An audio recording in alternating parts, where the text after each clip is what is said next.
Let's check in on the presidential debates. One of the challenges we should have focus on the issues that matter. Between strong, and I believe in these people. These are good people on the stage. I honestly, every time I hear you, I feel a little bit dumber for what you say, because I can't believe.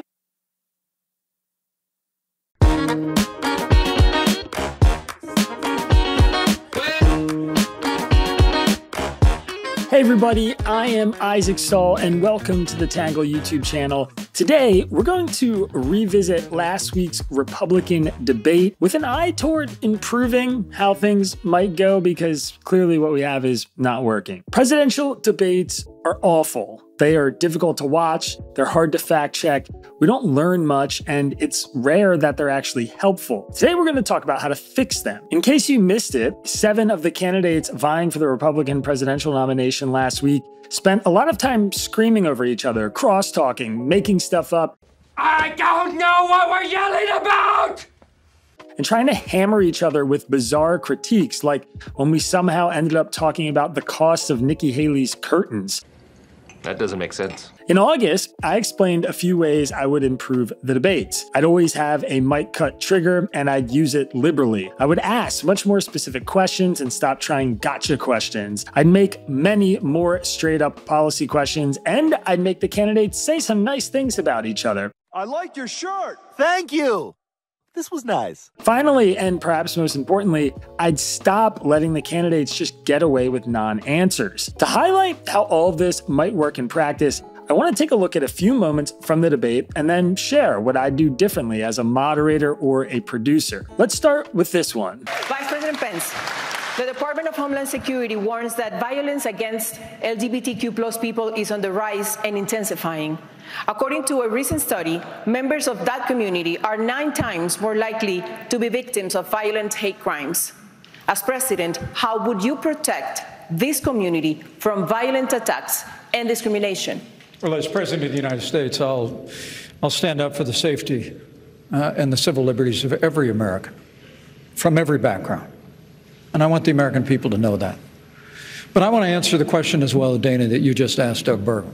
Mike Pence blatantly ignores the question he was asked and pivots to an earlier question he feels more comfortable answering about parental rights in education. He answers at length without interruption, and the moderators immediately move on to a new topic when he finishes. How can this be? Pence did this multiple times during the debate, and he is not alone. On a question about repealing Obamacare mandates, he started his response. Well, first, let me speak to the mass shootings issue, and then I'll answer that question. It's an important one, Dana. And then gave a full answer on the topic. Perino scored a laugh with the audience when after Pence finished speaking, she said, "You're going to meet justice in this system." But does that mean Obamacare is here to stay? More importantly, this single follow-up prompted him to answer the original question. Debate moderators should do this more often. They should insist candidates respond to the questions asked and interject early and often when they try to sidestep the question or change the topic. They shouldn't let them off the hook. Setting this expectation early will ensure a more focused debate. Speaking of the debate, let's actually start cutting people off. Moderators last week threatened to cut candidates' mics a few times during the debate, but with the possible exception of Tim Scott, never actually went through with it. Here is what a moment sounds like during the debate when they don't step in. They disagree, but let's have a legitimate disagreement. That's what I would say. Stuart, can we get back to the question? No, we cannot. Governor DeSantis, I'm going straight. On this stage, sir, we will have to cut your mic, and I don't want to do that. I don't. In a debate that was largely defined by crosstalk and incoherent back and forths, it may have been more effective to issue a warning about cutting mics at the very beginning, with the note that moderators would begin doing so without further warnings once the debate got underway. Of course, that requires following through on this threat, which could be too much to ask of moderators on top of their primary responsibilities. Perhaps an additional off-camera moderator could be added with the sole responsibility of ensuring clarity and minimizing improper interruptions while the candidates are speaking. This person would have the power to cut mics when predetermined, agreed-to violations of the debate rules are violated. They could even take it a step further. If debate organizers were really serious about minimizing disruptions and interjections, they could add a visual element as well. Imagine if a candidate's podium suddenly lit up in a bright red X if their mic had been cut. Governor Haley, reaction to that, please. As the only person who's leading an energy state, could I answer the energy question? No. Or if their individual stage lighting was similarly dim for the duration of their mic being off. Excuse me. Excuse me. But, okay, but that's the last straw. It sounds a little bit silly, maybe even drastic, but after years of suffering through unproductive crosstalk during these debates, this kind of above and beyond action may actually be required to show candidates that organizers aren't messing around on enforcing the rules. And if mic cutting doesn't work, why not actual time penalties for interruptions or rewards for waiting your turn? Each time a candidate interjects in a question that's not directed at them or disturbs another candidate while they're speaking in some significant way, they could be penalized 5 or 10 seconds, which could be added up for each interruption over the course of the debate. This amount would then be deducted from the time allotted for their closing statement or in some other moment in the debate. Alternatively, they could accrue enough interruption time that they lose a question that the moderators had planned to ask them. This idea risks gamifying the debate a little bit, but the trade-off would be worth it if it created an effective disincentive to be interrupting. And let's be honest, it would add a layer of entertainment. Ooh, he's got to watch it. You know, Mike Pence is just one interruption away from a full point deduction. Ooh, yeah, that's right, Jim. And that would be a real shame considering how hard he's worked on that double axle of both distancing himself and taking credit for the Trump administration. That would liven up an often dull affair and possibly attract more viewers. On the flip side, if it reduces interruptions, then it would make for a more substantive debate. Sometimes, though, it isn't the candidates that need mic cutting, it's the questions themselves that maybe need to go back to the cutting room floor. Governor Christie, I wanted to follow up on this because 22% of American workers fear their jobs will be lost to a robot. And you said in the past that the free market is the way to go. Would you retrain workers who lose a job to artificial intelligence, and to do what? Well, look, what I think artificial intelligence offers us is an extraordinary opportunity to expand well beyond the productivity that we have now and to have Americans be able to be involved in that revolution, Dana. So here's the thing. This was a fine question in so much as it is something plenty of people are worrying about all across America. And Christie, to his credit, gave a fairly thoughtful answer. But much like the UFO question he fielded in the first debate, it felt out of place relative to the core themes of the night. These are questions for candidates to answer on a podcast or in a magazine interview with a reporter who covers these issues and an audience that truly cares about the ideas discussed. Very few, if any, voters are choosing a candidate to vote for based on their stance on AI or UFOs, at least right now. For an event that's already pressed for time, these questions are a chore for whichever candidate is unlucky enough to have to field them, and the audience doesn't get much out of it either. So, debate organizers and moderators should determine a core set of themes and issues that they focus on for the entire debate. These priorities should be informed by issues that polls say are most important to voters: the economy, healthcare, immigration, climate change, crime, etc., as well as any other topics that are likely to play an outsized role in the election ahead, i.e. Trump's indictments or Hunter Biden's indictment. There is ample nuance to explore within all of these issues to fill a 2 or 3 hour debate, and voters will be better served by hearing more about the issues that actually matter to them most. As it relates to those issues, we had another moment where things just went off the rails. That was the Tim Scott, Nikki Haley curtains nonsense, which started with this weird question and then the curtains later. Senator Scott, the national debt has nearly doubled in your time in office. The approval rate for Congress is at a mere 19%. If this were a business, you'd probably all be fired in Washington, but you're here tonight looking for a promotion. In 2013, Governor Haley hired you for the Senate. I'd like you to tell her why you should be promoted to CEO of the nation instead of her. I would love to finish my conversation with Nikki as it relates to the job that needs to get done. Nikki offered a 10-cent gas tax increase in South Carolina. Talk about someone who has never seen a federal dollar she doesn't like. 10 cents on the gallon in South Carolina. As the UN ambassador, you literally put $50,000 on curtains in a $15 million subsidized location. Next. You got bad information. First of all, I fought the gas tax in South Carolina multiple times against the establishment. Just go to YouTube. Against the establishment. Just go to YouTube and see it for yourself.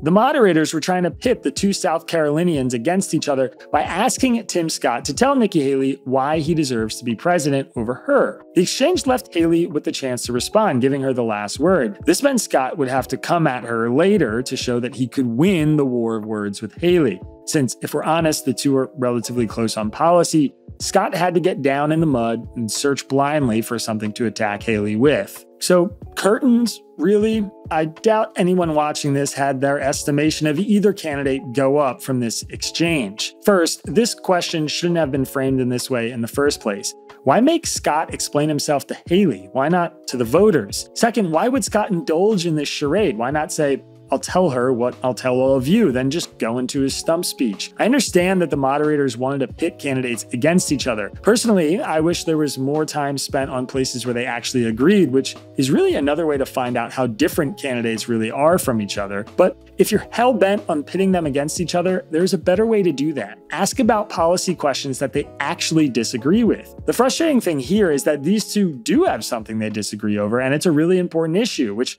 leads me to my third point. All right, guys, before we move on, if you are appreciating this channel, enjoying what we're offering you, or respect the fact that we're trying to bring some sanity back to political news, please consider subscribing. Just press that subscribe or follow button, turn on notifications.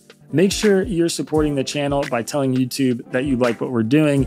And of course, don't forget to just share our videos and share our content. We're trying to get the word out about this Tangle YouTube channel. We've already got over 6,000 subscribers, so things are happening fast, and we're super appreciative of everyone out there who's been supporting us so far. The moderators, or Scott himself, could have brought up abortion. Tim Scott is one of the most pro-life, anti-abortion candidates who was on that stage, while Nikki Haley is probably one of the most moderate pro-life people in this Republican race. The moderators could have asked him to explain that difference, and Scott, for his part, if he were honest and bold in his conviction, should have given his argument for why his point of view is more defensible than Haley's. The fact that we spend time offering these broad questions and letting Tim Scott just talk about whatever he wants is a disservice to voters. And when we actually get candidates to share their positions, let's use our resources and technology to add some context. We should have real-time fact-checking right there on screen. Anyone can go on YouTube these days and watch debates with a political pundit or YouTuber who live streams them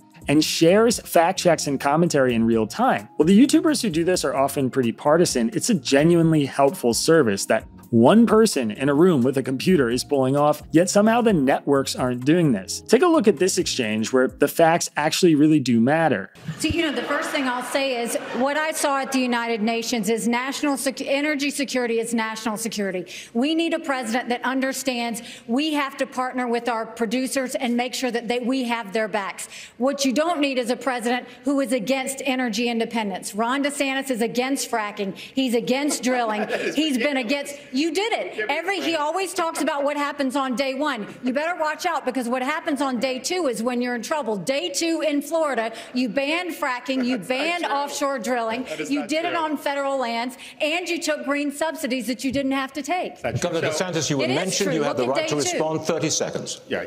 I just did a plan out in West Texas for American energy dominance. We're going to choose Midland over Moscow. We're going to choose the Marcellus over the Mullahs, and we're going to choose Bakken over Beijing, and we are going to lower your gas prices. We are going to get that job done because it's important for our national security, it's important for jobs, and that's one of the best ways to drive down inflation.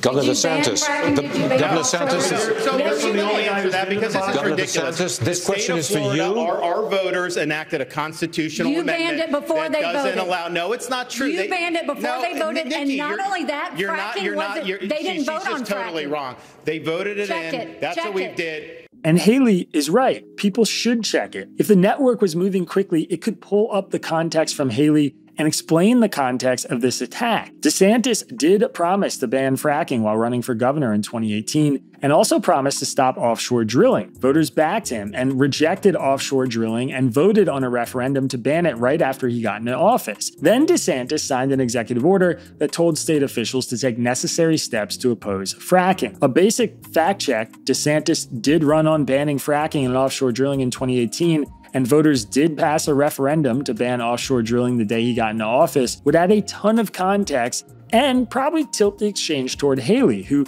was telling something much closer to the truth when she argued that he was opposed to fracking. If YouTubers can do this, why can't a full production team at Fox News or NBC? Now, I know this is all a lot easier to criticize after the fact. Hindsight is 2020, and it's easy to play armchair quarterback. But again, there are plenty of solutions out there. Let's cut off people's mics. Let's fact-check candidates in real time when we can. Let's actually punish candidates for breaking the rules of the debate. Let's ask more specific policy-oriented questions. And every now and again, why not push the candidates to talk about where they actually agree? While we're making all these changes, maybe we should revisit this format more broadly. 7 or 8 candidates on stage is simply not going to work. We'd be better off breaking these debates into groups of 4. Why not? It'd be good for TV ratings. They'd get more debates to produce and televise. It'd be good for the candidates. They'd get more time to talk. And it'd be good for Americans. They'd get a better idea of the candidates on stage. In a format with fewer people, we could also do more with the night. We could introduce some town hall style moments, allowing a couple audience questions. We could even give the candidates space to ask each other questions. Let them flesh out the differences they know better than anyone. And as I said before, we could push the candidates to share some common ground. Where do they agree? Let voters know the base issues these people see eye to eye on, and then we can better focus on the spots where they actually differ. All in all, everything about our current debate system feels broken, from the number of candidates on stage to how they interact to how the program is produced. I think we can and should put something better in place. What do you think? I'm curious to hear. Let us know in the comments how you would change these debates, or if any of our suggestions resonate. Speaking of comments, I want to address a comment from last week's video on decorum in Congress and the dress code. A commenter named Jonah said, "This is the first time in a while I've disagreed with you.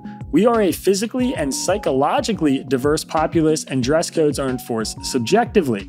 I foresee a dress code being used against the first trans member of Congress. Members of Congress don't represent the nation, they represent those who elected them. If we, Pennsylvanians, cared about our senator wearing a suit, we would have elected Oz." Okay, so I suppose this is a good enough argument in so much as it's addressing my points about being supportive of the dress code. I'm not entirely sure how a dress code would be enforced against a trans member in a way that was discriminatory. I imagine any trans member would be allowed to wear suits or a dress according to their gender identity without too much hoopla, as the code simply calls for wearing business attire. A trans woman can wear a dress, or a trans man can wear a suit, or vice versa, without violating the rules as they are currently laid out. You are right, though, that someone like Fetterman is representing Pennsylvania when he shows up for a vote, but he's showing up in a chamber that doesn't just belong to him or Pennsylvania, which is kind of my point. It's a unifying thing to abide by a rule and a tradition like this, and I think it exudes the kind of seriousness and respect we should expect from the Senate. I'd add, too, that we are going to draw the line somewhere eventually, because you're right, it is subjective. But how long will it be until members are wearing obscene political messages on t-shirts into the Senate chamber? Calling for formal business attire seems like a pretty reasonable bar, a pretty reasonable place to draw the line for what is supposed to be the most serious place in America. And even John Fetterman can pull off a suit when he decides to. Anyway, I don't find it particularly convincing that because something is subjective, we should reduce the bar to the lowest common denominator. I think that subjectivity of it is actually a good reason to keep the code as is and avoid the tradition and decorum of the Senate degrading any further in the long term. Anyway, that's my take. I appreciate the commentary and the feedback. And like I said, that is as good an argument as any that I've seen for why we should get rid of the dress code in the first place. All right, everybody, that is it for today's show. Like I said, leave a comment, leave a note, ask a question. Let us know what you think in the comments section. Very curious to hear how you might propose bettering these debates, because I think a lot of people out there have some good ideas. As always, if you're appreciating this channel, don't forget to like, subscribe, turn on notifications, all that good stuff to tell YouTube you want to hear more from us. We'll be right back here, same time next week. Have a good one. Peace.